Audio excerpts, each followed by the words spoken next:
Assalamualaikum warahmatullahi wabarakatuh. Mustafa Muhammadin sallallahu alaihi wasallam. Husun ila mu'alif hadzal kitab Sayyid Muhammad bin Ali al-Maliki. Semoga husun abana umatina jatina. Husun ila mahatina al-asqiya malam talami biasa. Lillahi ta'ala lahumul Fatihah.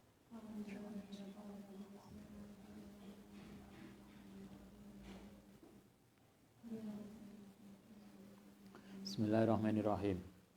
Halaman 162. Wanangkulu alinea kedua ya, dari bawah.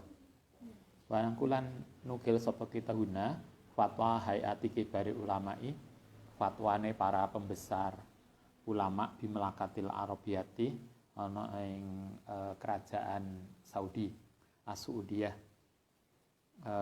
Rokmu 42 tareh tahun 1396 Hijriah. Tahun berapa? Nanti dihitung sendiri. Kemarin kita diajarkan tentang antara mengatur kelahiran, mengatur kehamilan dan membatasi kehamilan. Kalau membatasi itu nggak boleh. Kalau mengatur kehamilan itu boleh dengan banyak argumen kemarin. Banyak hadis yang disampaikan dasar bahwa mengatur kelahiran atau kalau bahasa kita apa? Mencegah kelahiran ya. Jadi agar istri tidak hamil, agar di dalam keluarga, dalam hubungan suami istri tidak melahirkan, tidak membuat kehamilan. Itu boleh. Yang nggak boleh adalah membatasi kehamilan sehingga dipatok anaknya hanya 2, lebih dari 2 nggak boleh. Itu yang dilarang. Tapi kalau hanya untuk mengatur kehamilan boleh. Kemarin banyak hadis yang disampaikan. Nah, sekarang Said Maliki menambah lagi dengan dasar fatwa dari Majelis Ulama Saudi. Kalau bahasa kita fatwa MUI. Cuma ini fatwanya ulama Saudi tertanggal tanggal 13 bulan 4 itu apa? Ya April. Enggak lah Hijriah. Kan sing ro. Nah, bulan 4 mulai Muharram awal Rabiul Akhir ya. Ngelai keliru takau lupa. Nah, pokoknya tanggal 13 bulan 4 tahun 1396 Hijriah. Itu ada fatwa Majelis Ulama Saudi terkait dengan mengatur kehamilan dan membatasi kehamilan.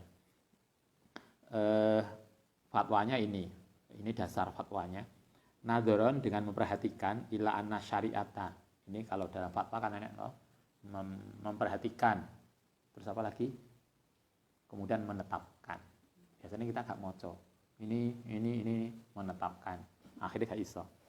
Nadzoron dengan memperhatikan ila anna syariatal islamiyati atau syariat Islam ikut turagabu mendorong fi imsarin nasli in dalam munculnya keturunan wa taksirihi dasar dan memperbanyak keturunan. Yang menjadi pertimbangan dari fatwa adalah satu, bahwa syariat Islam itu sangat mendorong anak akeh. Itulah. Makanya kita senang banget kalau ada kemarin santri Al-Asqiya ada yang pengen punya anak 15. Itu baguslah. Anda juga jangan kalah dengan dia. Paling enggak akeh-akeh lah. 10. Oh, mbah kita aja loh. Dulu kan mbah-mbah kita itu kan anaknya akeh toh. Kita masih ingat kalau kami Ustadz ibu Mbah Bu Nganjuk itu adiknya 11. Abang Nganjuk itu berapa ya? 16 atau berapa ya? Apa 13 gitu. Beliau nomor 8. Adiknya itu wakeh cian. Dia itu lho ya urip, ya dadi wong. Ya dadi wong kok gak dadi ini, mesti dadi wong. Mosok biyen mbah kita itu lho gak kuliah, gak sarjana, putrane akeh. Mosok Anda yang sarjana gak berani. Suaminya sarjana, istrinya sarjana, mosok kalah dengan baik. Itu dasarnya satu. Watak baru naslu, watak tabaru dan menganggap apa syariat Islam an-nasla yang keturunan nikmatan kaubro, yang nikmat yang paling besar. Salah satu nikmat dalam keluarga adalah punya keturunan. Wa nikmatan azimatan, lan nikmat yang agung mana yang menganugerahkan sapa Allah biya kelawan nikmat tadi al ibadi ngatasi hambane. Fakot tadorofat kan teman-teman dukung bidalikan nusus bidalika kelan mengkono-mengkono tadi, anak banyak tadi, anak sebagai nikmat, keturunan sebagai nikmat yang besar, apa nusus asyariatu, nas-nas syariat min kitabillahi wa sunnati rasuli. Para kitab di dalam Al-Qur'an dan sunnah banyak yang mengatakan itu. Wa mimma auratuhu menghendaki mengambil hu ing ma apa ala jenatud daimatu lil buhusil alamiyah wal ifta. Karena itu lajnah panitia pembahasan ilmiah dan fatwa fi bahsiha. Maka kemudian panitia MUI-nya Saudi mengambil ini sebagai dasar fi bahsiha yang dalam mendiskusikan soal tadi anak tadi al muadda alil hayati untuk sebagai pegangan wal muqaddamu laha. Wanadron satu itu dasarnya mempertimbangkan. Yang kedua wanadron dan mempertimbangkan lil anal kaula saat temene pendapat bitahdidin nasli dengan membatasi anak, membatasi keturunan auman ilhamli atau upaya untuk menghalangi kehamilan iku musadimun berbenturan bertentangan lil fitratil insaniyati. Membatasi kehamilan, membatasi anak itu tidak sejalan dengan fitrah manusia. Yang fitrah manusia itu punya anak. Alladzi fatarallahu, yang telah membuat fitrah sapa Allah al-khalqa ing makhluk alaiha. Wali syariatil islami, dan tidak sesuai dengan syariat Islam alladzi irtadoha, yang memberikan ridhoha ing syariat sapa Rabbu ta'ala li ibadihi. Dua, pendapat yang membatasi kehamilan itu tidak sejalan dengan fitrah.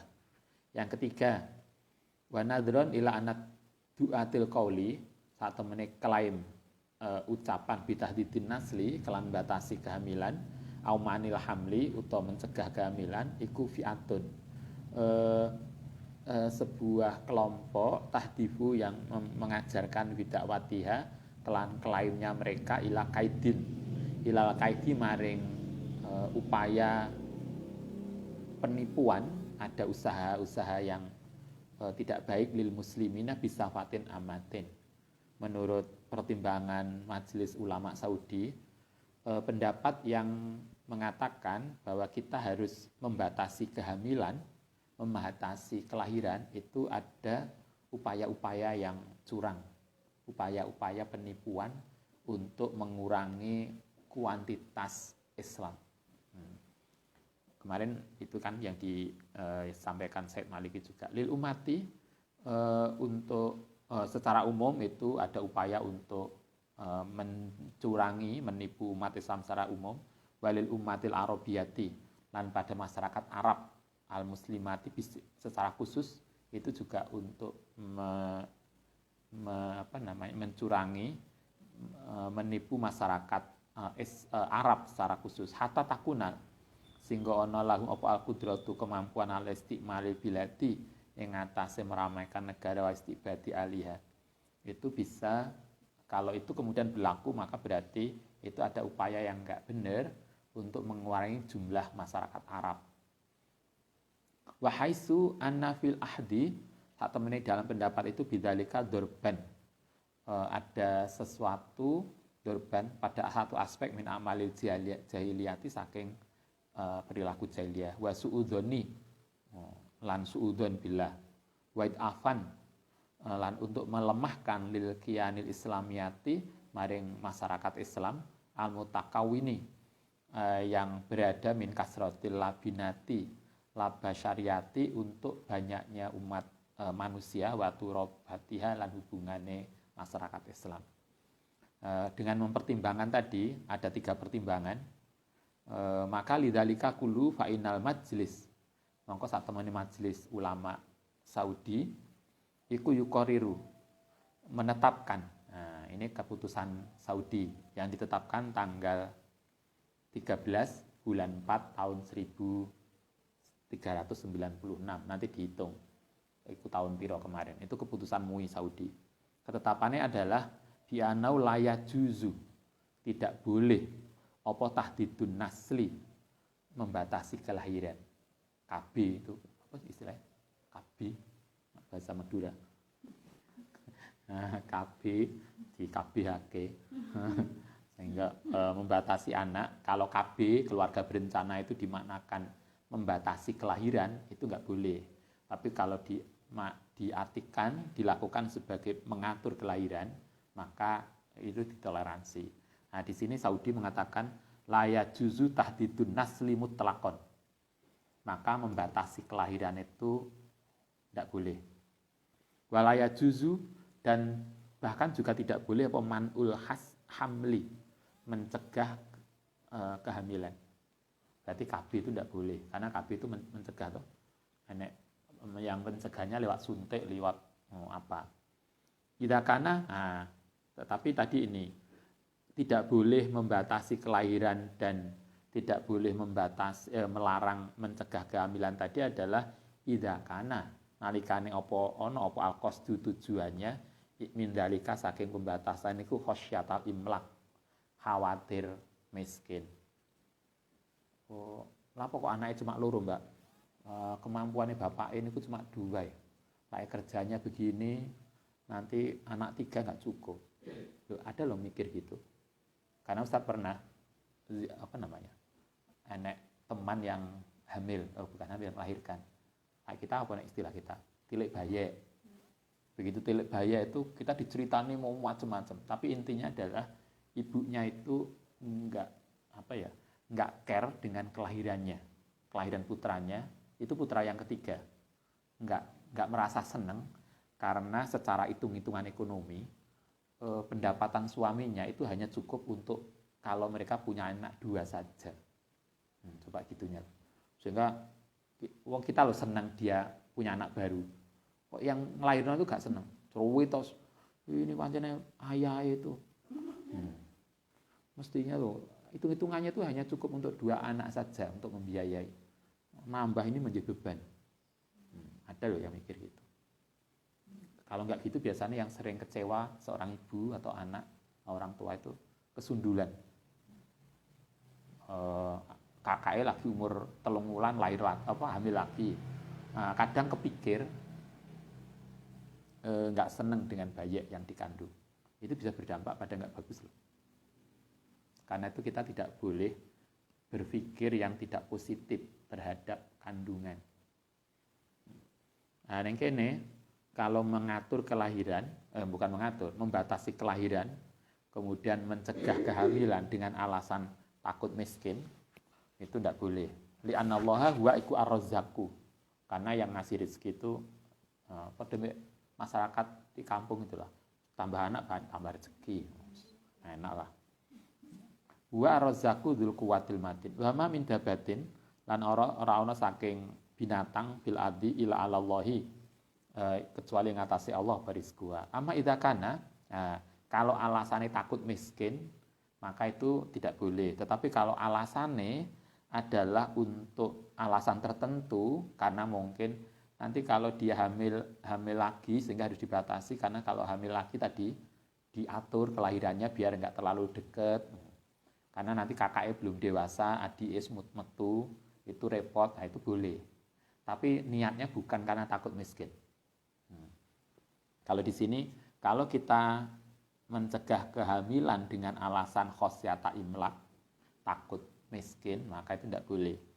Amma idza kana, tapi kalau ono apa man'ul hamli, mencegah kehamilan dili daruratin, untuk karena darurat, karena alasan tertentu muhaqqaqatin yang dibenarkan, kakaunil mar'ati, kaya onone seorang perempuan iku latalidu tidak bisa melahirkan, wiladatan adiyatan sesuai dengan kelahiran normal. Misalnya biasanya anak itu perempuan sing apa istilahnya? Pinggul sempit.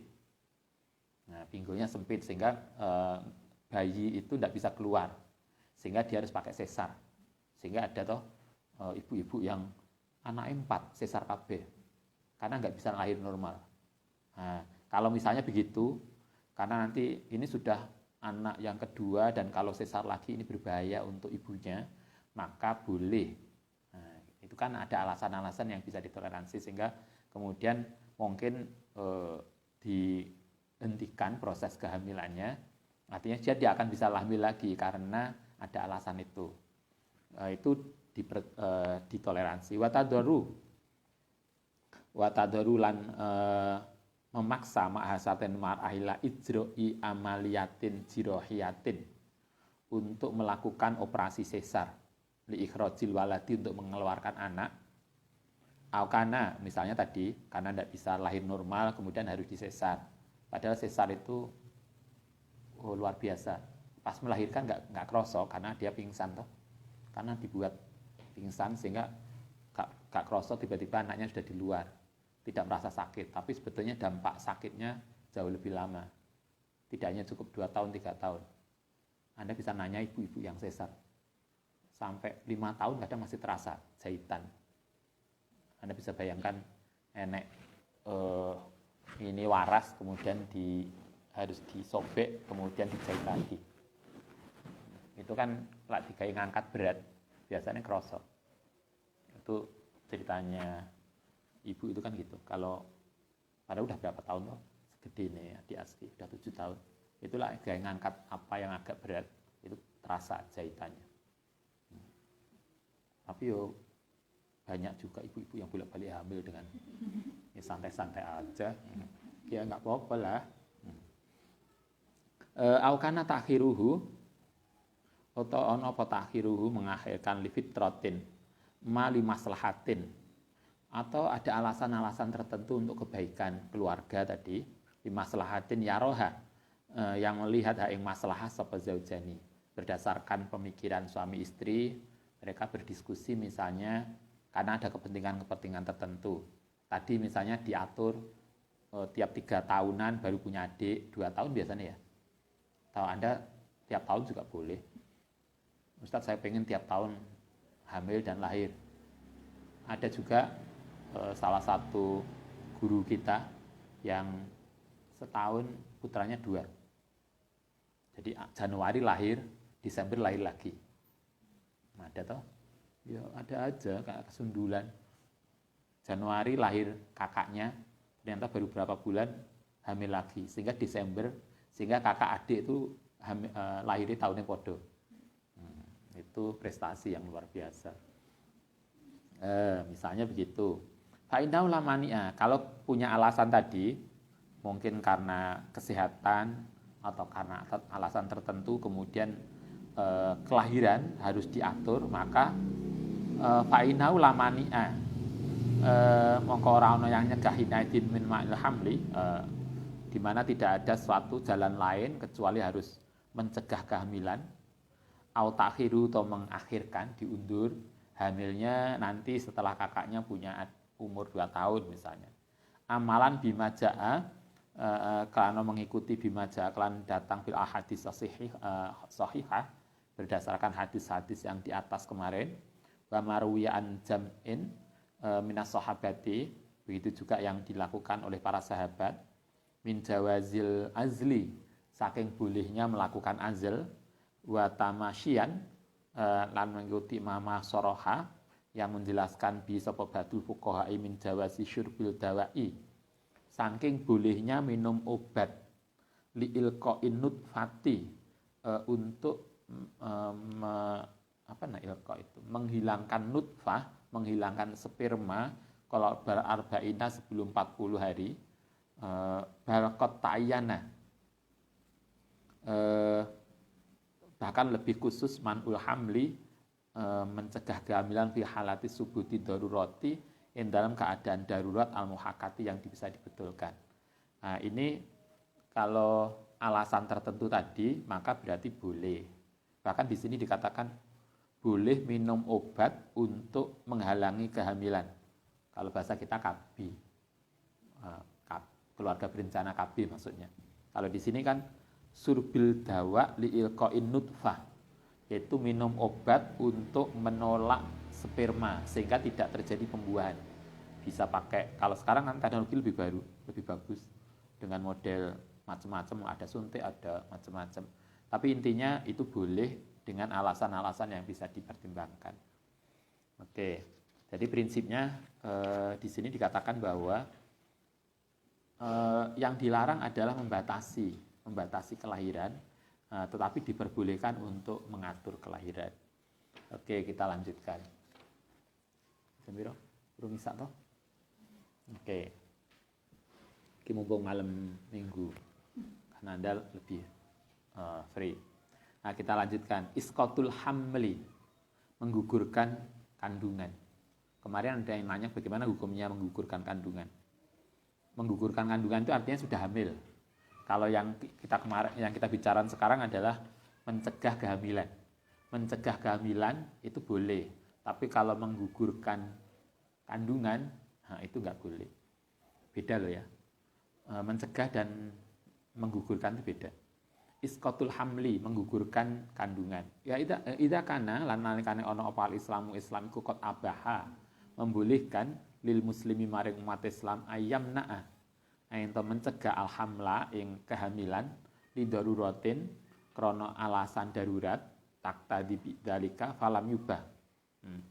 Islam membolehkan untuk mencegah kehamilan atau mengatur kehamilan dengan alasan tertentu, tetapi falam yubah, tetapi tidak membolehkan lahu kediman apa ayat zenia yang menggugurkan ala hadzal hamli ing ngatasé kehamilan. Ba'da ayu jada nalikane wis ditemu apa fi'lan. Artine kalau sudah terlanjur hamil maka tidak boleh digugurkan. Tapi kalau sebelum hamil kemudian minum obat tertentu misalnya sehingga tidak hamil, nah itu boleh. Sehingga KB dalam makna untuk menunda kehamilan itu boleh. Tapi kalau sudah hamil kemudian digugurkan itu nggak boleh. Nah sekarang sampai batas mana? Ada kan yang kemarin pertanyaannya kalau bayi cilik itu piro? Ya nanti kita lihat cilik itu piro. Ittafaqa ulama'u sepakat sapa ulama ala anna isqatuhu saat temannya menggugurkan kehamilan dan nafkirom ruhi setelah ditiupnya roh. Berarti umur piro? Berarti setelah 4 bulan fihi iku haramun. Menggugurkan kandungan yang sudah hidup itu haram. Bagaimana kalau belum hidup tapi wis bentuk bayi? Itu juga nggak boleh kayaknya. Sehingga biasanya kalaupun harus gugur karena alasan tertentu, biasanya umur, kalau di bawah tadi umur piro?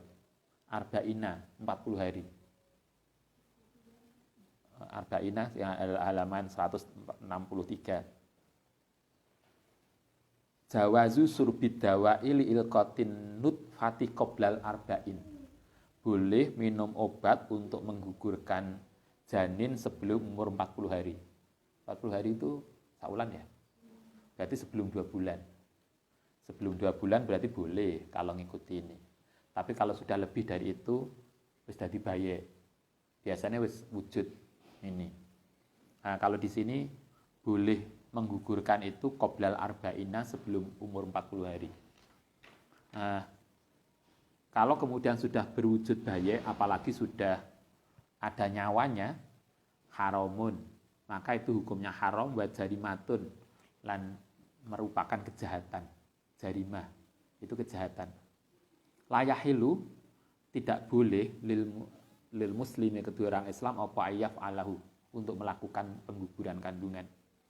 Li annahu iku jinayatun, itu adalah pidana ala hayyin yang ngatasi orang yang hidup, mutawakil kholki, mutakamil kholki yang telah sempurna kejadiannya, dohirul hayati yang jelas sudah hidup.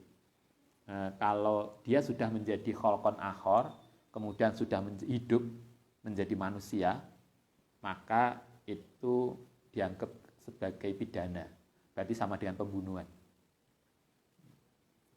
Qalu ngendika sapa ulama, wadzalika, karena itu kalau ada orang menggugurkan kandungan yang kandungan itu sudah berumur, artinya dia sudah wujud bayi dan sudah hidup, wajabat mongko wajib fi isqatihi dalam proses pengguguran apa adiyatu, hukuman diat. Karena dianggap itu sama dengan pembunuhan. Sehingga dia harus kena diat. Inzala lamun pengguguran tadi hayat, hidup. Wa ukubatun maliyatun, lan kalau bagaimana kalau bayi itu mati, ukubatun maliyatun, maka dia kena hukuman denda. Akolu yang lebih rendah minus saking diat. Inazala mayitan kalau ketika mati, artinya berarti belum hidup.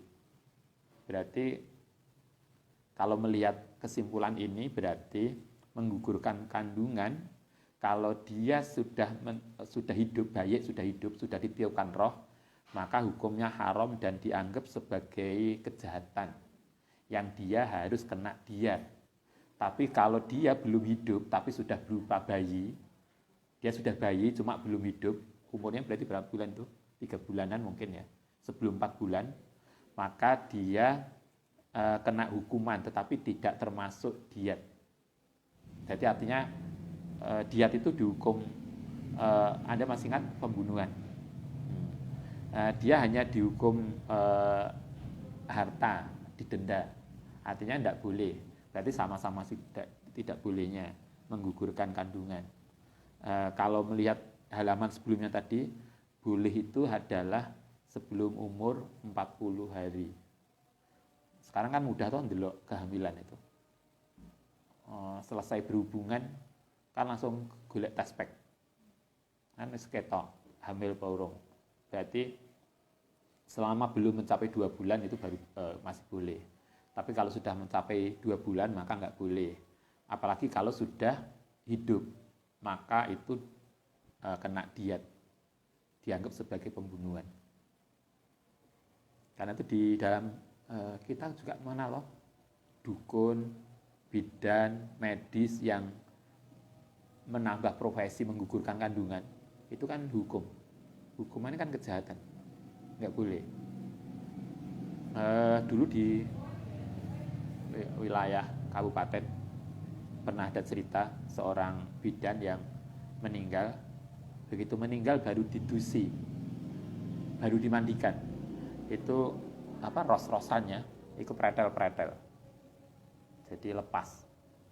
Ketika ditanya kenapa dia masih baru, kan dia belum lama meninggal.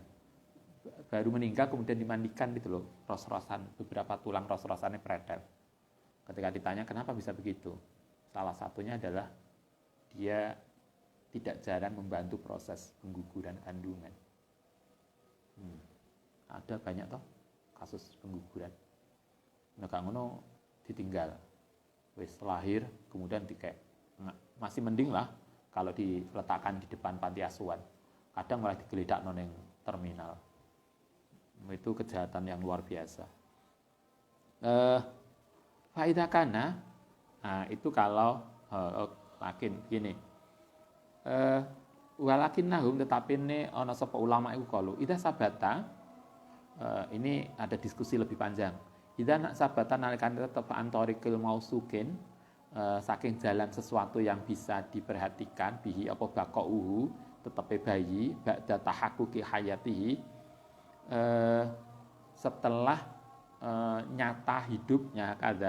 Pertanyaannya begini, bagaimana kalau bayi itu dia sudah besar, mungkin umur 6 bulan, dia sudah hidup, tetapi kalau dia tetap hidup di kandungan, itu akan membahayakan nyawa ibunya. Boleh nggak digugurkan? Sering tahu gitu. Jadi sejak awal tidak ada usaha untuk menggugurkan. Ibunya, orang tuanya menerima dengan senang hati, tapi secara medis kemudian ditemukan kalau bayi ini sampai hidup, sampai lahir, yang akan mati ibunya karena membahayakan nyawa ibunya. Bagaimana kalau gitu? Yu'adi akan mendatangkan la mahalata ila mautil umi, yaitu akan menyebabkan kematian ibunya. Fa inna syari'ata, mongko sak temene syariat biqawaidiha, kelawan kaidah syariat al-mati iku tak muru memerintahkan biirtikabi akhafid darurain untuk memilih bahaya yang paling rendah. Karena itu faida kana nalika ana apa bibaqaihi ing dalem tetepe bayi janin apa mautul umi kematiane ibuke wa kana laman fada tidak ada jalan lain, tidak ada solusi laha maring umi siwa iskotihi selain menggugurkan kandungannya karena mongko ana apa iskatuhu menggugurkan kandungan fidil kal halati ing dalam kondisi tadi iku muta'ayyinan maka dibolehkan wala tadhi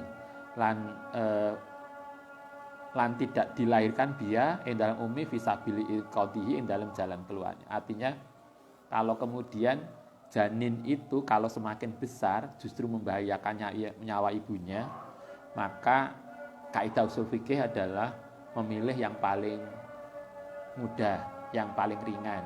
Bahaya yang paling ringan adalah menggugurkan kandungan, bukan menggugurkan ibunya. Ini kan ya ibu aja gak apa-apa kan sumur suwe. Bayinya kan belum punya bungang enggak. Di dalam kita bayinya itu lebih mudah. Karena itu kalau ibunya yang terancam maka boleh bayi itu digugurkan. Kalau memang tidak bisa diusahakan lain, misalnya di sesar gitu ya. Di upaya kelahiran nggak bisa atau biasanya bisa toh dilahirkan sebelum waktunya. Umur berapa biasanya? 7 bulan misalnya. 7 bulan ini kan harus tua toh. Orang Jawa 7 itu tua, 8 6, 9 tua. Nggak tahu hitungannya Jawa. Kok iso 7 itu lebih tua daripada 8. Tapi kan gitu orang Jawa. 7 bulan itu lebih pahes. Apa bahasa pahes? Lebih kuat daripada bayi yang umur 8 bulan. Sehingga orang Jawa mengatakan umur 7 bulan lebih tua. Maka kalau tidak memungkinkan dilahirkan lebih dulu, maka kalau terpaksa harus digugurkan, maka itu bisa ditoleransi. Li'anna kasluhu, karena pada dasarnya ikut istaqarat tetap opo hayatuha, yaitu hidupnya ibunya. Yang lebih penting adalah hidupnya ibu, bukan anaknya. Karena itu kalau Anda naik pesawat, masih ingat, naik pesawat itu salah satu instruksinya adalah gini. Kalau pesawat mengalami turbulensi, kemudian biasanya kehilangan udara, itu kita akan ada bantuan masker dari atas untuk turun, kemudian kita pakai dulu. Nah, instruksinya adalah kalau kita membawa anak kecil, maka yang tua dulu diselamatkan, baru kemudian anaknya. Jadi yang tua dulu menggunakan itu, setelah orang yang tua, ibunya atau ayahnya itu sehat, baru nolong anaknya, bukan anaknya dulu. Karena kalau orang tuanya yang selamat itu bisa mendukung anaknya, tapi kalau mendukung anak yang selamat belum tentu bantu orang tuanya, toh. Karena itulah instruksi kalau kita naik pesawat kan gitu. Kalau nanti ngalami ini, maka orang tua yang harus selamat dulu. Nah, itu sama dengan kaidah usul fikih kita. Kalau orang tua ada ibu dan anak, kemudian mana yang harus dipilih, maka milih ibunya, tidak milih ini. Artinya pengguguran anak bisa ditoleransi. Walaha hadun, walahalan itu kedua ibu, hadun mustaqilun fil hayati, punya hak di dalam kehidupan.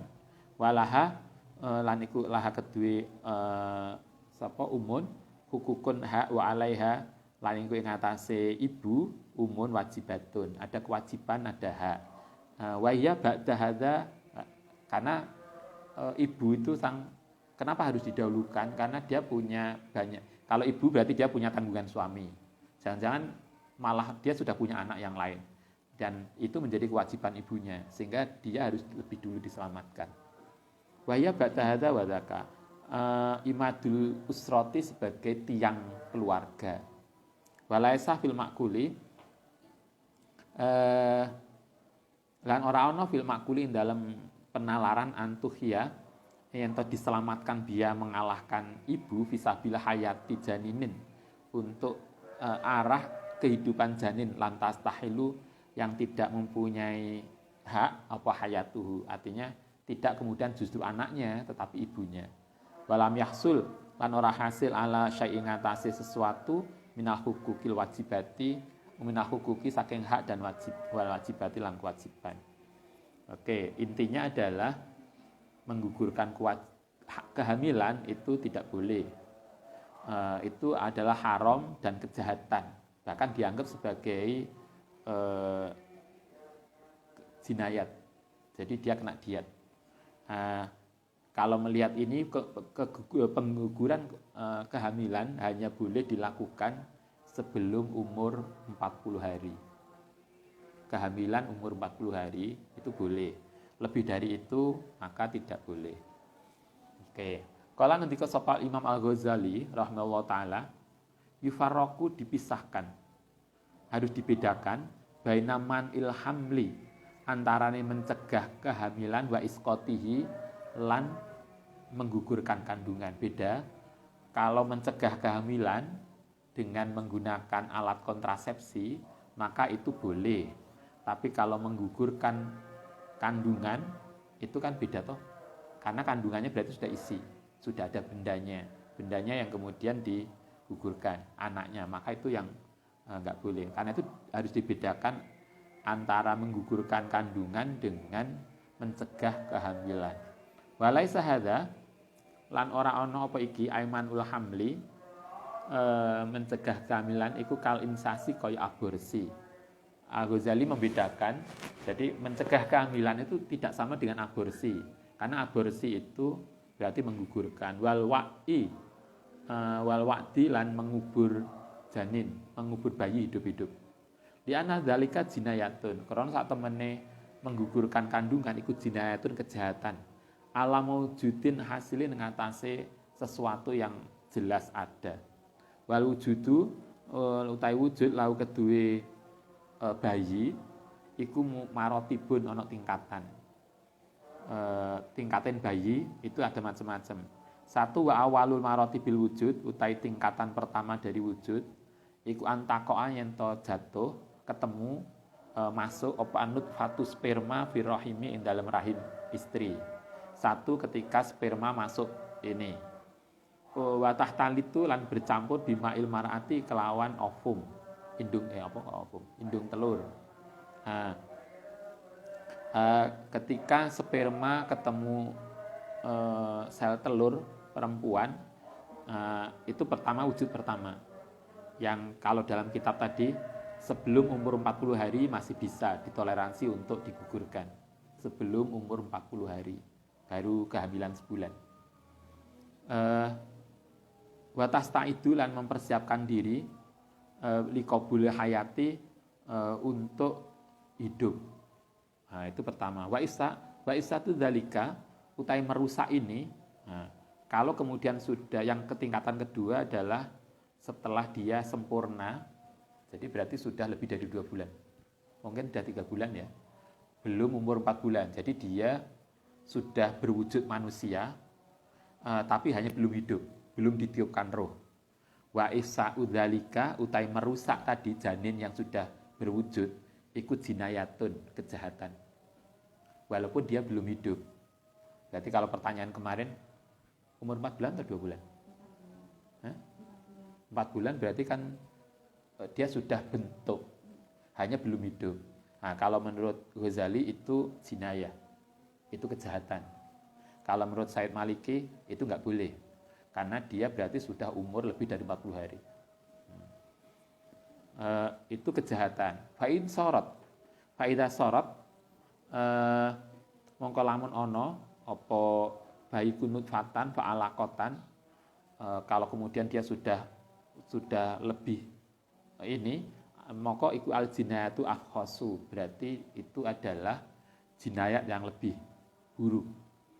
Li'ana nufikho, fa'in nufikho, mongko lamun sudah ditiupkan fi arruhu wastawat, lan jadi apa al halakotu, kejadian manusia sudah jadi istadat, mongko jadi apa keguguran kandungan itu jinayatun tafahasan. Tafahasan yaitu kejahatan yang sangat berat. Wa manhiu lan dilarang apa tafahusu fil jinayati. Itu berarti haram, menjadi pelanggaran. Bahaya badal infisoli hayan, karena dia itu badal infisoli setelah itu dia sudah hidup. Apalagi kalau janin sudah umur 4 bulan, sudah hidup, maka itu kejahatan yang luar biasa. Kalau tadi dianggap sebagai pembunuhan. Baik, begitu berarti malam ini kita bicara isqatul hamli, menggugurkan kewajiban dan melanjutkan yang kemarin tentang mengatur kehamilan. Nanti besok kita lanjutkan haid dan ahkamuhu. Ini ada pertanyaan. Ya. Bagaimana hukumnya orang menikah dengan orang yang sedang hamil? Hamilnya kenapa? Kemarin masih ingat kalau kita bicara, kalau ada seorang itu ditinggal mati, kalau dia cerai, kan ada waktu iddah. Masih ingat waktu iddah? Waktu iddah itu kalau dia hamil harus sampai melahirkan. Berarti ketika dia hamil nggak boleh nikah sampai dia melahirkan. Karena itu mestinya nggak boleh. Biasanya terjadi adalah orang nikah pada saat hamil untuk menutupi mencari bapaknya. Nah, itu mesti nggak boleh. Jadi orang yang hamil itu kalau dia hamil karena ditinggal cerai atau ditinggal mati, masih ingat kemarin waktu iddah, aturan iddah, kalau dia tidak hamil maka 3 bulan, 3 kali suci. Kalau dia hamil maka dia iddahnya sampai melahirkan. Sehingga ketika hamil tidak boleh seorang perempuan itu menikah. Nah, itu kalau dia cerai atau ditinggal mati. Bagaimana kalau ini masalahnya, Ustaz, dia sudah hamil duluan, jadi terlalu semangat gitu ya, sehingga urung nikah udah hamil. Kalau kita mengikuti mazhab Maliki, perempuan yang hamil di luar nikah, maka dia tetap tidak boleh nikah sampai dia melahirkan. Itu untuk memastikan bahwa janin yang dikandung itu adalah bukan dari suami yang berikutnya. Karena janin ini akan dinisbatkan nasabnya kepada ibunya. Kalau menurut Imam Malik nggak boleh. Nah, karena jelas dia sudah ada bayinya, maka bayi itu akan dinisbatkan kepada ibunya. Karena itulah maka dia tidak boleh menikah sampai dia melahirkan. Itu Imam Malik. Kalau Imam Syafi'i, perempuan yang hamil di luar nikah itu boleh menikah. Alasannya adalah karena janin yang dikandung tadi dianggap tidak ada. Karena hamil di luar nikah itu berarti tidak sah. Karena tidak sah berarti dia tidak diakui keberadaannya. Karena itu orang yang hamil di luar nikah dianggap tidak hamil. Karena kehamilannya tidak diakui. Karena itulah boleh dia menikah. Jadi bolehnya Imam Syafi'i membolehkan perempuan hamil di luar nikah itu nikah kemudian, itu karena Imam Syafi'i menganggap kehamilan itu tidak diakui karena gak ada bapaknya secara resmi. Nah, kadang kita kemudian celah ini dipakai untuk nikah, untuk nutupi. Kalau Ustadz sepakat dengan Imam Malik, hendaknya tidak hamil, sehingga jelas posisi anak itu jelas bahwa dia adalah anak ibunya. Nisbatnya kan beda toh. Oh, ini yang pertama dinisbatkan ibunya, yang adik dinisbatkan bapaknya. Kenapa kok beda? Karena dulu beda.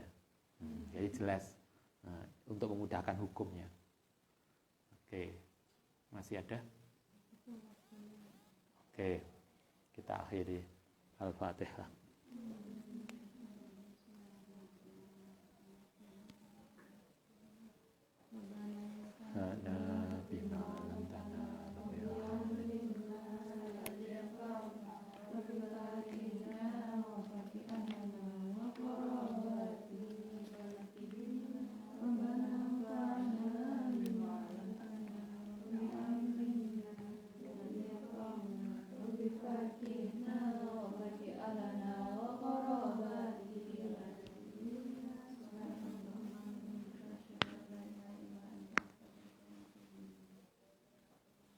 Assalamualaikum warahmatullahi wabarakatuh.